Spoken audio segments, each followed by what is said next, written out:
शुरू करें बिना किसी बकचोदी। धड़कता दिल धड़कता। लो भाई लोग कैसे हैं आप लोग? उम्मीद करते हैं बढ़िया हो गया। जिया बेटा जिया जिया इतिहास के पाना में लिखल बा। कैसे भोजपुरी का वीडियो देख लो। आज का वीडियो ताबड़तोड़। दिल धड़कता केहू के प्यार केहू के प्यार में। घंटाई चालू बस घंटाई चालू ना ना ना ना उससे केहू न जीता। हसीना हंसी भैया ना रुकी। अगर वीडियो में बचाए कि देवरा के देनी ना चुमा तो लोटिया बनाई मार ओ मार। लेकिन भैया भोजपुरी गाना चाहिए के प्यार में। लौड़ा मार दे। अरे आज का वीडियो ताबड़तोड़। दाल में पुराना। लेकिन भैया भोजपुरी गाना चालू है। मरले बपायना से अरे दादा रे दादा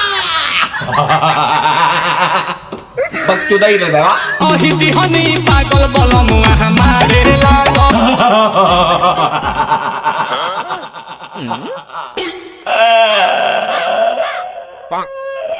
भयायु बाबा राती देखू ना जोता घराती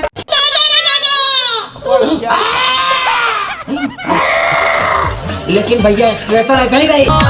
बलमुआ हमारे लागो मर ले भाई सन सैया रे मरले बोई सन सैया रे ना से चलता दवाई पटना से चलता दवाइया रे तोरी बहन के आगल पागल। अतल भैया बताओ मरले भाई सन सैया रे। मारी लाटका दे के झटका दिल निकाल ले गई। लोग बदल जाए समय बदल जाए लेकिन आजकल के लवंडियन का मुझेरा ना तू दी। जिया जिया जवानी तू खुश गई। हमें ना हुआ हम चाहते लवंडिया बाजी चालू हो। मरले बोई सन सैया रे अरे काम मार ले काम मार ले काम मार ले काम मार ले काम मार ले काम मार ले तेरी बहन के बच्चे की यार। ये लोग बदल जे लेकिन प्रेस बदल जे जवाब लेकिन काल ने बकचोदा ही नहीं। गजब के आवे अंगड़ैया रे लुट गई सारी कंट्री। आता नहीं अगवा सुनता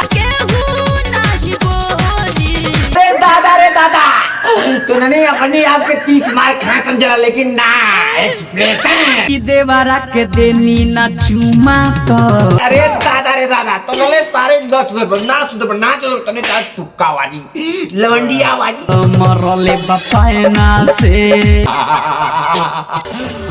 वीडियो कटाओ। कि देवरा के देनी ना चुमा तो अगर भैया लोग तुम लोग को अच्छा लगा है सब्सक्राइब करो कमेंट करो लाइक करो शेयर करो लेकिन करो। कल का वीडियो ताबड़तोड़ मिलेगा भोजपुरी के एकदम धमाल वीडियो। लव यू भोजपुरी समाज। मरले बपायना से